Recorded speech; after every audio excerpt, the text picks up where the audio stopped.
யாழ்ப்பாணம் நல்லூர் பகுதியில் சட்டத்தரணி ஒருவரின் வீட்டில் 1,40,00,000 ரூபாய் பெறுமதியான நகை மற்றும் பணம் பொருட்களை கொள்ளையிட்ட சம்பவம் தொடர்பாக 2 கைது செய்யப்பட்டனர். கிளிநொச்சியில் பதுங்கியிருந்த ஒருவரும் குறித்த வீட்டில் பணியாற்றிய பணிப்பெண்ணுமே யாழ்ப்பாண பிராந்திய குற்றத்தடுப்பு பிரிவு போலீசாரால் கைது செய்யப்பட்டனர். கடந்த சில தினங்களுக்கு முன்னர் பெண் சட்டத்திரணி ஒருவர் வீட்டில் இல்லாத சமயத்தில் 40 பவுன் நகை மற்றும் மோட்டார் சைக்கிள் என்பன களவாடப்பட்டுள்ளன.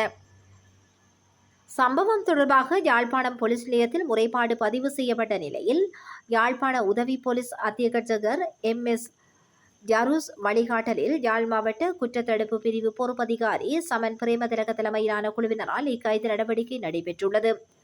சட்டத்திரணி இல்லாத நேரம் பிரதான சந்தேக நபருக்கு வீட்டு பணிப்பெண் வழங்கிய தகவல்களுக்கு அமைய குறித்த களவு இடம்பெற்றதாக போலீசார் தெரிவித்தனர்.